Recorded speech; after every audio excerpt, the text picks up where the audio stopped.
সাংবাদিক বন্ধুদের আন্তরিকভাবে ধন্যবাদ জানাচ্ছি। আমাদের আজকের দিনটি খুবই বেদনাদায়ক দিন এবং গতকালকে চট্টগ্রামের সিটি কলেজে যে আমরা রক্তাক্ত ছাত্রলীগের সন্ত্রাসীদের হামলা দেখেছি, সেটা শুধুমাত্র সিটি কলেজকে রক্তাক্ত করেনি, পুরো বাংলাদেশকে রক্তাক্ত করেছে। জুলাই বিপ্লব পরবর্তী আমাদের প্রত্যাশা ছিল বাংলাদেশের প্রতিটি ক্যাম্পাসে শিক্ষার্থীদের যে আকাঙ্ক্ষা, সে আকাঙ্ক্ষার আলোকে নতুন রাজনীতি বিনির্মাণ হবে এবং সেই রাজনীতি বিনির্মাণ করার জন্য আমরা বিপ্লব পরবর্তী আজ পর্যন্ত আমরা সেটা আমাদের কাজের মাধ্যমে আমরা প্রমাণ করেছি। বিপ্লব পরবর্তী প্রতিটি ক্যাম্পাস আমরা দেখিয়েছি কিভাবে শিক্ষার্থীদের জন্য রাজনীতি করতে হয়, কিভাবে কল্যাণের জন্য কাজ করতে হয়, কিভাবে পেশি মুক্ত রাজনীতি করতে হয়। কিন্তু আমরা খুবই অবাক হয়েছি, দীর্ঘ ফেসিবাদ বিরোধী আন্দোলনে যারা আমাদের সহযোদ্ধা ছিল, তারা গত 16 বছরে যারা মজলুম ছিল, তারা আজকে জালেমে রূপান্তর হয়েছে। গতকালকে ছাত্র দলের সন্ত্রাসীরা প্রথমে আমাদের সিটি কলেজের শিক্ষার্থীদের উপর হামলা করে, ছাত্র শিবিরের নেতৃবৃন্দের উপর হামলা করে, শিক্ষকদের উপর প্রথমে হামলা করে।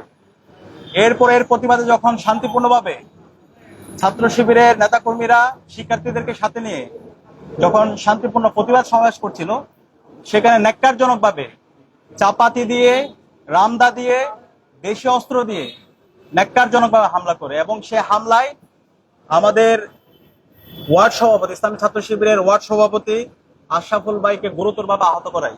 তার মাথায় আঘাত করা হয়, তার বুকের মধ্যে আঘাত করা হয় এবং আপনারা দেখতে পেয়েছেন যে ছবি দেখেই সারা বাংলাদেশের মানুষের হৃদয়ে রক্তকরণ হয়েছে। তার পায়ের গোড়ালিতে চাপাতি দিয়ে, রামদা দিয়ে কুপিয়ে পুরো পায়ের পেছনের গোড়ালিটা আলাদা করে দেওয়া হয়। আমি এখন তাকে দেখতে গিয়েছিলাম এবং ডাক্তারদের সাথে কথা বলেছি। ডাক্তাররা বলেছে আশঙ্কাজনক অবস্থায় আছে। গতকালকে অপারেশন হয়েছে এবং ডাক্তারদের মতামত হলো আগামী 3 দিনের মধ্যে যদি সেগুলো যেভাবে পুরো গোড়ালে আলাদা করা হয়েছে সেটা যদি সংযুক্ত না হয়, তাহলে পা কেটে ফেলতে হবে। তো এই ধরনের একটা আশঙ্কাজনক অবস্থায় আমাদের আশরাফুল ভাই আছে।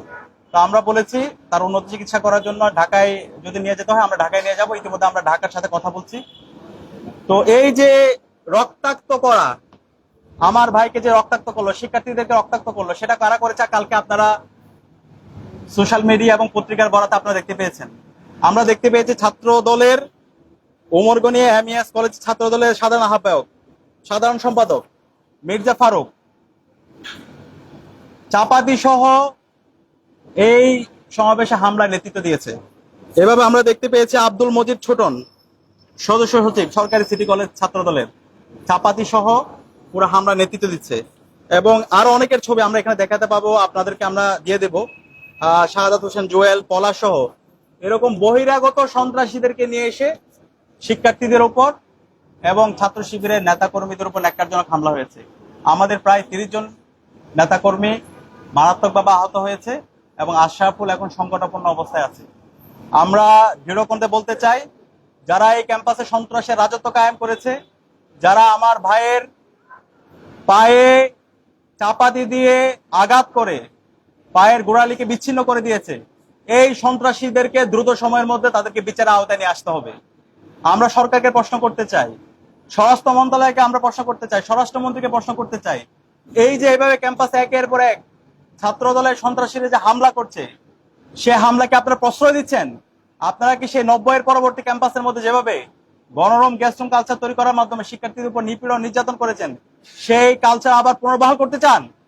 সেটা যদি করতে চান তাহলে আপনারা পরিষ্কার করেন, তাহলে আমরা সেভাবে আপনাদের সাথে ডিল করব।